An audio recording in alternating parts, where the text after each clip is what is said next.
Hi everyone, आज हमारा photography class day 1 है। आज हम लोग फोटोग्राफर कैमरे के बारे में कुछ बेसिक चीजें मैं बताऊंगा और मेरे साथ कई सारे लोग भी आ चुके हैं। इधर है सब, हाय बोल लो। हाय। तो कुछ लोग थोड़ा दूर दूर से भी हैं और बाकी कुछ लोकल्स भी हैं। और हम तो फटाक से ये हमारे यूट्यूब पे पूरा वीडियो जाएगा। जो बहुत दूर से मेरे ग्रुप में जुड़े हुए थे ना, उनके लिए पूरा वीडियो शूट कर रहा हूँ ताकि वो देख सके हमारा आज क्या क्या क्लास में हुआ और वो थोड़ा समझ सके हमारे कैमरे के बारे में। ठीक है, तो मेरे पास अभी कैनन का है, आरपी है। इससे मैं आपको सिखाऊंगा कि भाई आपको मेन कॉम्पोजिशन एंड फ्रेमिंग के बारे में, जिससे आपकी अब जब आप उसको ध्यान देते हैं, आपके जो फ्रेमिंग होती है, कॉम्पोजिशन होता है, जो रूल ऑफ थर्ड है, अगर उसे आप ध्यान देते हैं तो आपकी फोटोग्राफी में एक जान आ जाता है। आप ना फोटो आपकी एकदम अट्रैक्टिव दिखेगी उससे। कोई भी सब्जेक्ट अभी मैं 1 बाय 1 बताता हूँ। इसमें जो आपके एक्सपोजर होते हैं, एक्सपोजर ट्रायंगल होते हैं, उसको हम किस तरह सेट करते हैं, हमारा शटर स्पीड, आईएसओ, अपर्चर, ये कब कब सेटिंग्स रखने चाहिए, ये सारी चीजों के बारे में मैं डिटेल में बताऊंगा। तो फटाक से हम स्टार्ट करते हैं। तो गाइज मैं भी रेडी हूँ और अब देख सको सनसेट होने वाला है। तो ये बहुत ही गोल्डन आवर का समय होता है। इस टाइम में अगर आप फोटोग्राफी और अपने लाइट के एंगल को सही डायरेक्शन में रख के अपने सब्जेक्ट को अगर आप फोटोग्राफी करते हैं तो आप नेक्स्ट लेवल पे आप जान डाल दोगे। आपकी कॉम्पोजिशन अच्छी है, अगर ये सारे सेटिंग आपके दिमाग में है तो आप अपने जो आपका सब्जेक्ट है, जो भी है, मॉडल है, जो जहां भी जिसका भी आप फोटो शूट कर रहे हो, आपकी फोटोग्राफी नेक्स्ट लेवल पे होगी। तो फटाफट से स्टार्ट करते हैं। तो अभी सभी कोई है यहाँ पे, हम किसको पकड़ ले मॉडल में? अच्छा तू ही आजा, आजा आजा। तो गाइस अभी सनलाइट हम लोग इधर सामने है, ठीक है। तो हम लोग अगर सामने में तो 90 डिग्री बिल्कुल फ्रंट पे है, तो हम लोग का ये की लाइट हो गया। और ये हम लोग को नेचुरली लाइट है, तो हम इसका डायरेक्शन भी बताएंगे। अभी सनलाइट के पास भी उधर भी चलेंगे, उसके बाद हम देखेंगे उस लाइटिंग को हम किस तरह से मैनेज करते हैं। सनलाइट को हम जब बैक लाइट से अपोजिट जब देते हैं तो हम लोग को फ्रंट से हमें क्या लाइटिंग या किस सेटिंग में हम लोग को क्लिक्स करना चाहिए, किस डायरेक्शन में होना चाहिए, उस सारी चीजें मैं बताऊंगा। अच्छा एक बात बताओ, रिकॉर्डिंग कैमरे के बारे में, शटर स्पीड, आईएसओ, अपर्चर सबको समझ में आता है? क्लियर है भाई? चलाया कैमरा? नहीं चलाया? किसी को नहीं समझ में आता है? चलाया है ना, बता रहा था। चलाने के बाद से नॉर्मल ऑटो मोड पे। अच्छा ऑटो मोड में, यानी इसमें जो आपके सेटिंग्स दिए होते हैं, देखो इसमें ये जो ये दिख रहा है, ये शटर स्पीड है आपका, समझ में आ रही है? तो समझ में आ रहा है ये क्या है, अपर्चर है ना। और ये क्या आईएसओ है आपका, ठीक है। तो ये आईएसओ को जब घटाएंगे बढ़ाएंगे तो लाइट कम ज्यादा होता है, ठीक है। अपर्चर को भी कम करेंगे तो लाइट बढ़ता है और बढ़ाएंगे तो घट जाएगा, ठीक है। और शटर स्पीड का भी वैसा ही है कुछ, इसको जब बढ़ाओगे तो लाइट कम हो जाएगा, कम करोगे तो। मेन होता है आईएसओ का, मान के चलो ये आईएसओ आपका एक्सपोजर घटाने बढ़ाने का मेन काम आता है, ठीक है। तो इस तरह से आप सेट कर सकते हो। अभी जनरली अगर आपको अभी हमारा जैसे जो सब्जेक्ट है, ठीक है, सनलाइट देख सकते हो बिल्कुल यहाँ पे आ रहा है, यहाँ पे सनलाइट बिल्कुल पड़ रहा है ना। इसकी हम बैकलाइट, इसे हम बैकलाइट बोलते हैं, ठीक है। और वही ऑपोजिट अगर मेरे पास अभी कोई अगर या रिफ्लेक्टर होता या फिर मान के चलो कोई हमारे पास की रहता है, फ्लश लाइट होता, कोई एक्सटर्नल लाइट होता, तो हम यहाँ से दे सकते थे। तो पीछे बैक का लाइट भी हमारा की लाइट बैकलाइट हो जाता है, इससे बहुत ही प्रॉपर आता है। अब देखो ये सनलाइट आ रहा है ना, रिफ्लेक्टर दे सकते थे बैक में। आप देख सकते हो इधर आपका ये फोटो का जो कॉम्पोजिशन होगा ना, थोड़ा फेस का एंगल ऐसा रखना, हल्का सा पोज देना, हाँ ऐसा, बस हल्का फेस डाउन रखना, हल्का सा डाउन रखना, बस। पोज करोगे क्या ऐसा कुछ, हैंड को कुछ ऐसा कुछ इस टाइप को रहता है ना, ऐसा कुछ, हाँ हाँ ऐसा ऐसा ऐसा, बस। जनरली अगर आपके पास अगर कोई एक्सटर्नल फ्लश लाइट नहीं है ना, तो आप रॉ में पिक्चर्स क्लिक करो। इससे क्या होगा ना, आपके जो लाइट्स जितने हैं ना, आप उसको बहुत अच्छे तरीके से एडिटिंग में मैनेज कर सकते हो। सीधा ऑप्शन होता है। कई बार मेरे पास फ्लश लाइट नहीं तो हम लोग रॉ में पिक्चर्स क्लिक करते हैं जनरली, ताकि रॉ एडिटिंग का इस सब का नहीं चाहता है ना। ये आगे जब करोगे फोटो शूट उसके बाद समझ में आएगा।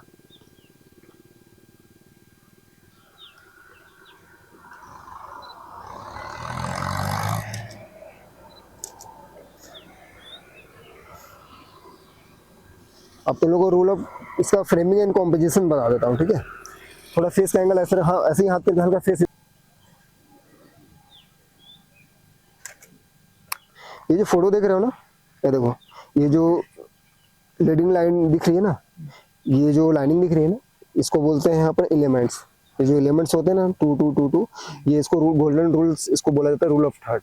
जो गोल्डन रूल्स होता है हमारा रूल ऑफ थर्ड होता है। तो ये जो सब्जेक्ट जो है ना, ये कॉर्नर, ये कॉर्नर, ये कॉर्नर, अब आपका कोई भी सब्जेक्ट है ना, आपको जिसको दिखाना है इस मिडल लाइन में रख सकते हो। उसमें हल्का सा ये ऊपर हो गया ना, तो ये इसके आई के कांटेक्ट में हल्का सा हो जाए, है ना।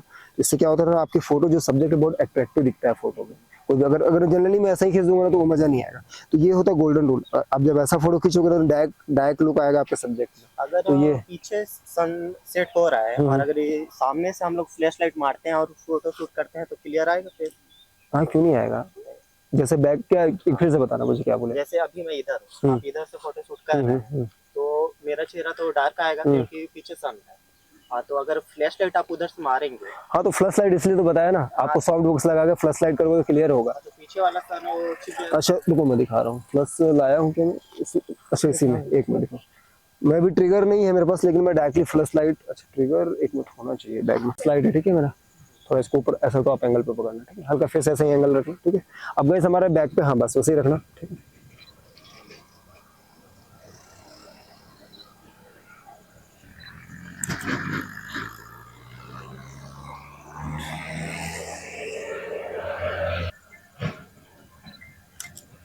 ये देखो फोटो क्लियर है, समझ में आया? अब इसके बाद ये जो हमारा रॉ पिक्चर्स है ना, अब इसके बाद जो आप एडिटिंग करोगे, है ना, अब एडिटिंग से अगर एडिटिंग आपको अच्छी आती है ना तो आप इसको नेक्स्ट लेवल पे दिखा सकते हो। देखो ये जो अभी सेंटर पॉइंट में है, देखो अभी जैसे ये देखो, ये जो नीले लाइन है ना, तो आप कुछ रूल्स को ब्रेक करके भी आपकी फोटो बहुत अच्छी लगती है।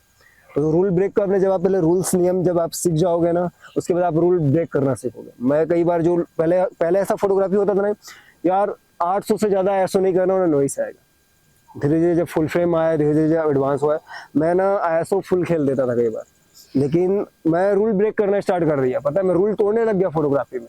इससे धीरे धीरे प्रैक्टिस करते करते सेटिंग करते होंगे ना कि देखो रूल्स क्या होता है कि भाई आपको पहले था कि 8 हो गया, तो फिर धीरे धीरे 2000, 2500, 3000, है ना, 3200, इस टाइप से ऐसा आप इजीली खेल लेते हैं, ठीक है। तो इस टाइप से चीजें होता है। मैं क्या होता है ना, अगर आप, एक चीज बता रहा हूँ, जैसे अगर आप ISO ज्यादा बढ़ा रहे हो नॉइस आएगा, ठीक है।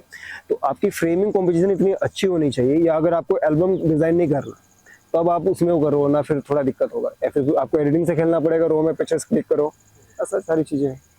यानी धीरे धीरे चलते चले जाओगे तो कॉम्पोजिशन आपको समझ में आएगा। तो ये सनसेट वाला था हमारा, फ्लश लाइट आपने की लाइट एक दे दिया, और यही सनलाइट को आपको और अट्रैक्टिव दिखाना है ना, तो रूल ऑफ थर्ड पे अपन इसे 3 पॉइंट लाइटिंग में यूज कर सकते हैं। जो बैक लाइट होता है ना, इसे 3 पॉइंट लाइटिंग बोलते हैं। ये एक जो आपको इधर अभी की लाइट दिया, एक इधर से हम एक सॉफ्ट लाइट देते हैं, जो 2nd पॉइंट लाइटिंग बोल सकते हैं, ठीक है। वो 3rd पॉइंट लाइटिंग में हो जाएगा। तो ऐसा होता है फोटोग्राफी। पहले आप लोगों ने पहले सीखना पड़ेगा। अभी एक क्वेश्चन और आया था कि मेरे पास कैमरे नहीं है, बहुत सारे लोगों के पास कैमरे नहीं है, तो क्या हम फोन से भी कर सकते हैं? हाँ, फोन से भी बिल्कुल कर सकते हैं। अभी जो मैंने कैमरे से अभी जो क्लिक्स किया, ठीक है, वही छोड़ू, अपना आईफोन को दिखा, फोन दिखा ना। अब देखो आईफोन, इसमें कई सारे जो हाईलाइट, जो एक्सटर्नल लाइट जो आ रहे हैं ना, उसको बहुत अच्छे से मैनेज करता है। तो इसमें पोर्ट्रेट नहीं दिया गया इसमें, कहाँ पे साइड में? अच्छा ऐसा अपर्चर घटता है। अब इसमें चेक करता हूँ, रुक जा, कौन सा तेरे पिक्चर्स अच्छे हैं।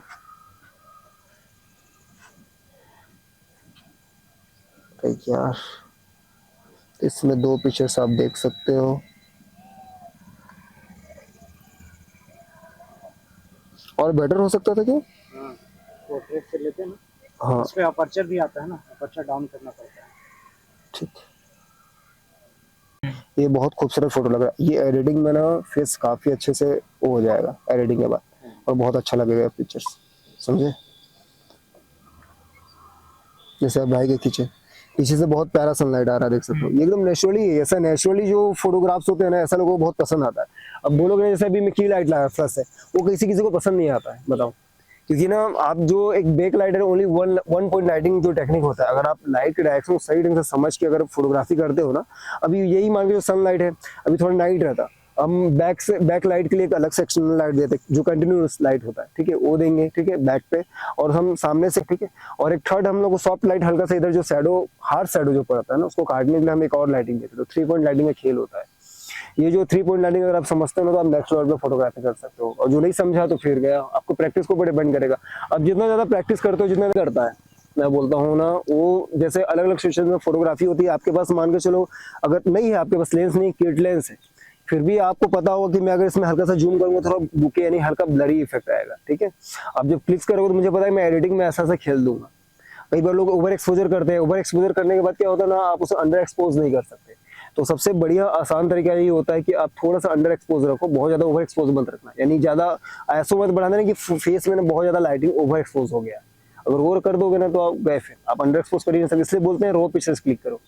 वेडिंग में, प्री वेडिंग में कई बार बोलते हैं कि आप रो में, कई बार ऐसा मूवमेंट में ना अगर ओवर एक्सपोज हो गया ना तो आप उसे अंडर एक्सपोज कर ही नहीं पाओगे। नाइट तो वेडिंग के टाइम पे नाइट होता है ठीक ना, उसमें तो अपन लाइटिंग वगैरह देते हैं, तो उस टाइम पे फिर सेटिंग अलग होती होगी। देखो यार सीधे से बात बताओ ना, नाइट को समथिंग वही सेटिंग्स रहता है जो अभी क्लिक कर रहे हैं ना, डे नाइट उसमें आपको ऐसा थोड़ा ज्यादा लगेगा। आपका सिचुएशन हर जगह अलग अलग होता है।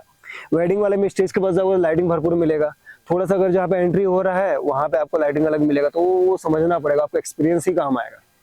आप एंगल के अगर इसको आप सही ढंग से मैनेज करना, अगर आपको आ गया ना कहाँ पर किस एंगल में, अब जो एंट्री हो रहा है अगर आप बोलोगे कि मैं 60 का 60 स्पीड रखूँ, 80 का 60 स्पीड रख लूँ या 100 भी रख लिए, है ना, अगर थोड़ा सा अगर मूवमेंट फास्ट है किसी भी चीज में तो फिर ना सेकी हो जाएगा, ब्लरी हो जाएगा। तो ये सारी चीजें होती है। आप पहले जो 3 चीजें है ना, 60 स्पीड, ऐसो है ना, इनको अगर मैनेज करना आता है कैमरे में साइड में तो आप अच्छे से खेल लोगे। इसके बाद आपको वाइट बैलेंस आ जाता है, ये हो गया वाइट बैलेंस। इसके बाद आपका आ गया आपका में कर सकते हो, ठीक है।